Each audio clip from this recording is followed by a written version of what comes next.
भगवान कृष्ण हिंदू धर्म में सबसे पूजनीय देवताओं में से एक हैं। अपनी दयालुता, बुद्धि और शक्ति के लिए जाने जाने वाले भगवान कृष्ण लोगों के लिए एक आदर्श है। उन्होंने दुनिया को भक्ति और धर्म के साथ साथ सनातन सत्य के बारे में शिक्षित किया। श्रीमद् भगवद गीता में भगवान श्री कृष्ण की सिखाई गई बातें आज भी युवाओं के लिए उतनी ही महत्वपूर्ण हैं जितनी महाभारत काल में अर्जुन के लिए थी। आइए भगवान कृष्ण के जीवन से जुड़ी ऐसी कुछ 8 बातों पर नजर डालते हैं। नंबर 1, विनम्र रहें। भगवान कृष्ण हमेशा विनम्र रहे और उन्होंने हमेशा अपने बड़ों का सम्मान किया। उनकी इस विशेषता ने उन्हें प्यार करने योग्य बनाया और उन्हें दुनिया भर से भक्त भी मिले। कृष्ण ने दिखाया कि आप लोगों को शक्ति से नहीं जीत सकते, बल्कि दयालु होने और सभी के प्रति सम्मान दिखाने से जीत सकते हैं। नंबर 2, जो आपको पसंद है उसे कभी न छोड़े। भले ही उन पर राज्य को बचाने, एक अच्छे राजा होने और अपने भक्तों की हर प्रार्थना का उत्तर देने का बोझ था, लेकिन कृष्ण हमेशा उस काम के लिए समय निकालते थे जिससे उन्हें प्यार था।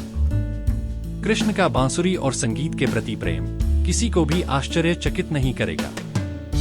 कृष्ण ने संगीत के प्रति अपने प्रेम को कभी नहीं छोड़ा और युद्ध के दौरान भी संगीत ने उन्हें शांति प्रदान की। आपके जीवन में चाहे जो भी चल रहा हो, हमेशा उन चीजों के लिए समय निकालना आवश्यक है जो आपको पसंद है। नंबर 3, कोई भी काम छोटा या बड़ा नहीं होता।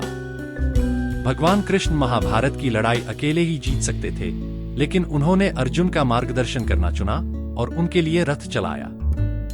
वे कहते हैं कि काम तो काम है, कोई भी काम छोटा या बड़ा नहीं होता। कोई भी काम गरिमा के बिना नहीं होता। नंबर 4, सिर्फ कड़ी मेहनत न करें, बल्कि समझदारी से काम लें। महाभारत की लड़ाई सिर्फ ताकत या परिश्रम से नहीं लड़ी गई थी, बल्कि यह बुद्धिमत्ता और रणनीति से लड़ी गई थी। एक मेहनती व्यक्ति घंटों काम करके कई काम पूरे कर सकता है, लेकिन अगर वह बुद्धिमानी से जल्दी काम पूरा कर ले तो परिणाम जल्दी आएगा। नंबर 5, कभी कभी बलिदान आवश्यक होता है। महाभारत के युद्ध के दौरान कृष्ण को कुछ कठिन निर्णय लेने पड़े, जिसमें युद्ध जीतने के लिए कुछ बलिदान करना भी शामिल था। महाभारत के युद्ध के दौरान कृष्ण ने भीम से उनके पुत्र घटोत्कच को बुलाने के लिए कहा। यह कौरव सेना का सफाया करने के लिए नहीं था, बल्कि कर्ण को इंद्रास्त्र का उपयोग करने के लिए विवश करने के लिए था, जो एक घातक दिव्य हथियार था जिससे कोई जीवित नहीं बच सकता था। उन्होंने ऐसा यह सुनिश्चित करने के लिए किया कि अर्जुन, जो युद्ध जीतने की कुंजी थे, जीवित रहें। इसलिए एक शानदार योद्धा का बलिदान देकर उन्होंने पांडवों की जीत सुनिश्चित की।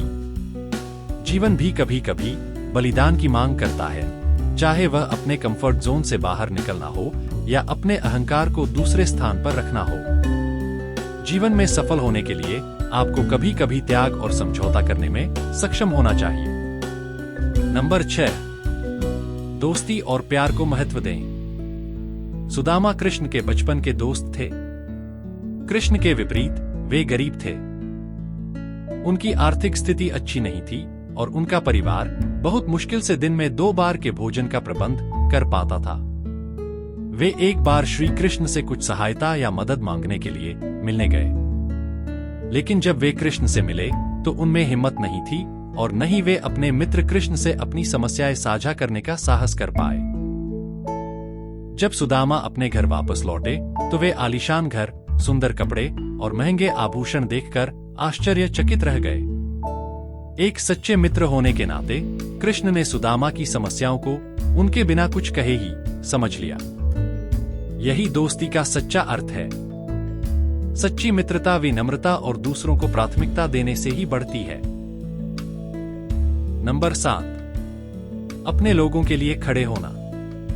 किंवदंती है कि मथुरा का गोपाल समुदाय मुख्य रूप से सभी देवताओं के राजा भगवान इंद्र का उपासक था। उस समय युवा कृष्ण ने गोपालों को गोवर्धन पर्वत की पूजा करने का सुझाव दिया। उन्हें कारण बताते हुए उन्होंने उनसे कहा कि कैसे पहाड़ी की पूजा करने से उन्हें मदद मिल सकती है। इसमें गायों के लिए भोजन उपलब्ध कराना आदि शामिल था। यह जानकर भगवान इंद्र क्रोधित हो गए और उन्होंने संवर्तक बादलों के द्वारा तबाही मचाने का फैसला किया। उन्होंने बादलों को वहां भारी बारिश करने का आदेश दिया। इससे गांव में भयंकर बारिश हुई और गरज के साथ लगभग 1 सप्ताह तक पूरे इलाके में तबाही मची रही। तभी भगवान कृष्ण ने लोगों को आश्रय देने के लिए गोवर्धन पर्वत को ऊपर उठा लिया। इससे इंद्र का अभिमान चूर चूर हो गया। उन्हें सभी बादलों को वापस बुलाना पड़ा और इस तरह ग्रामीणों के लिए कृष्ण की दृढ़ता के आगे उन्हें समर्पण करना पड़ा। इस प्रकार एक नेता को हमेशा अपने लोगों के साथ खड़ा होना चाहिए। एक नेता का काम सही रास्ता दिखाना और लोगों के लिए बिना किसी शर्त के मौजूद रहना है। नंबर 8, हमेशा एक कारण या वजह होती है। भगवद गीता में भगवान कृष्ण ने कहा है कि सब कुछ किसी कारण और अच्छे कारण से ही होता है। जीवन में जो कुछ भी होता है वह अच्छे के लिए होता है और उसके पीछे हमेशा एक कारण या वजह होती है। उन्होंने यह भी उल्लेख किया कि हम सभी ईश्वर की संतान हैं जो इस जगत का निर्माता है। ईश्वर सर्वोच्च शक्ति है और यह दुनिया उनके द्वारा संचालित है। और चूंकि हम सभी ईश्वर की संतान हैं, इसलिए हमारे साथ कुछ भी बुरा नहीं हो सकता। इसलिए हमें उन बातों पर रोना नहीं है जो हो चुकी हैं या जिन पर हमारा नियंत्रण नहीं है। हमें बीती बातों को जाने देना चाहिए और वर्तमान को स्वीकार करना चाहिए। भगवान कृष्ण ने कहा है कि सच्ची भक्ति उनके नाम का जाप करने या उनकी मूर्ति के सामने प्रार्थना करने में नहीं है, बल्कि उनके द्वारा बताए गए ज्ञान को अपनाने में है।